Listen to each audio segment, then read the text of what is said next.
ამასობაში 19 თებერვალია და დონალდ ტრამპმა ზელენსკის რასაც ქვია გადაუარა.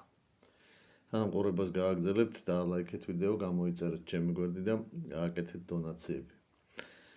მოგეხსენებათ, მოლაპარაკებები მიდის საუდის არაბეთში რუსებსა და ამერიკელებს შორის.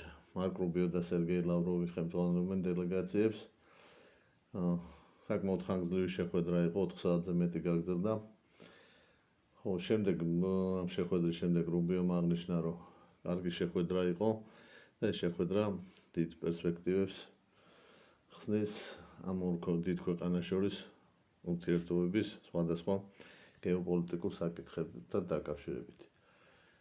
მათ შორის უსაფრთხოების საკითხებში და ეკონომიკურ საკითხებში და აღნიშნა, რომ პოზიტიური შეხვედრა იყო. რუსების დელეგაციის შეფასება ცოტა უფრო მოგზაურებული იყო. მათაც აღნიშნეს, რომ რაღაც პროგრესი არის, მაგრამ რაღაცა კონკრეტული ვადები და რაღაცა ესეთი ეს არ დაუფიქსირებიათ. მე ტრამპის ის იყო რა პრესკონფერენცია, სადაც აი ზუსტად ზელენსკის გადაუარა რა. აღნიშნა უკრაინელი დღევანდელი ხელისუფლების არაკომპეტენტურობა, მათი უნარობა იმისა, რომ მოლაპარაკებები აწარმოონ და მშვიდობა დაამყარონ.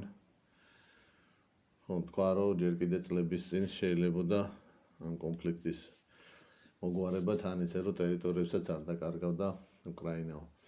სავარაუდოდ აქ სტამბოლის შეთანხმებებს გულისხმობდა. უკრაინაში კარგი ხანია არჩევნები არ ჩატარებულაო, ამას გაუსვა ხაზი.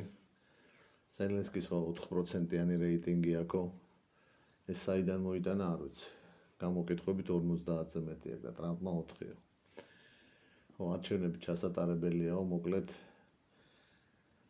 რაც ფული მივეცდო იმის ნახევარსაც წავიდა ზელენსკი მარც იცისო.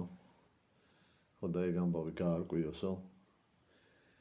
სად არის ფულიო ჩვენი?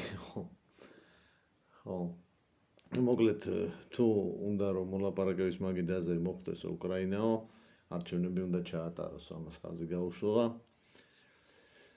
კიევის და სხვა უკრაინული ქალაქების განადგურება რომ უნდა ესდესო, რუსეთი ამას უპრობლემოდ იზავდა 100%-ით გაასწორებდა მიწასთანო.